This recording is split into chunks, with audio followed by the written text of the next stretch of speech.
मेरे साथी सदा तेरी कमारी रहे,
जैसे धरती है गंगा माँ साथ रहे बाबा, जैसे कैलाश पे भोले का वास रहे बाबा, वैसे सावन में भोले हर भक्तों के साथ रहे बाबा।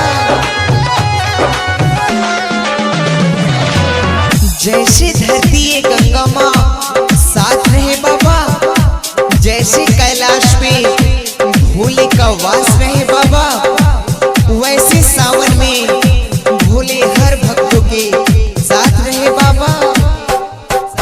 मेरे साथी सदा तेरी कमारी रहे,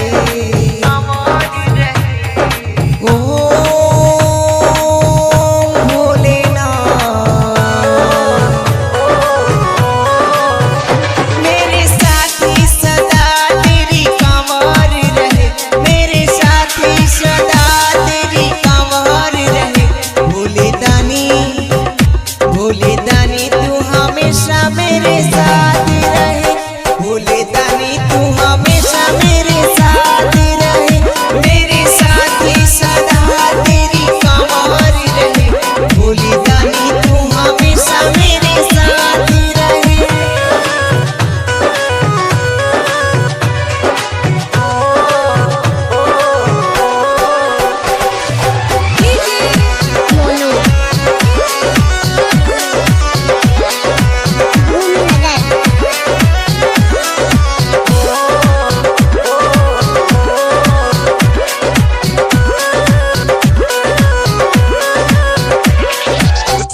तूने निर्धन को भी संवारे हैं भोले बाबा, तूने हर बुरे रास्तों को भी संवारे हैं शिव बाबा।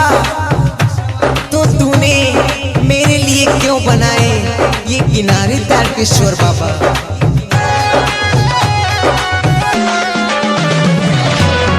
तूने निर्धन को भी संवारे हैं भोले बाबा, तूने हर बुरे रास्तों को भी संवारे हैं शिव बाबा।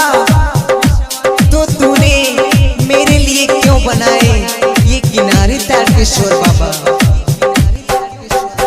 मेरे साथी सदा तेरी कमारी रहे, ओ भोलेनाथ। मेरे साथी सदा तेरी कमारी रहे, मेरे साथी सदा तेरी कमारी रहे। भोले दानी तू हमेशा मेरे साथ रहे, भोले दानी तू हमेशा मेरे साथ रहे।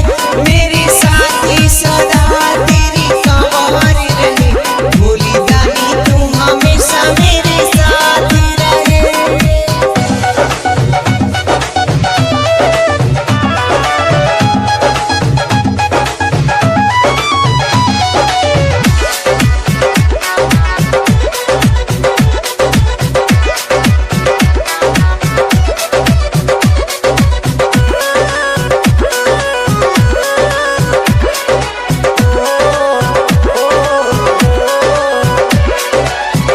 धतूर के रंग जैसे हजारों फूल खिलते हैं बाबा, लेकिन आपको भाते नहीं। धतूर में ऐसा क्या गुण है बाबा जो आपको खींच लाती है।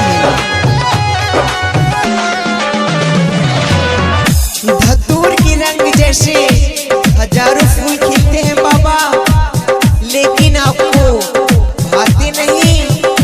धतूर में ऐसा क्या गुण है बाबा जो आपको खींच लाती है।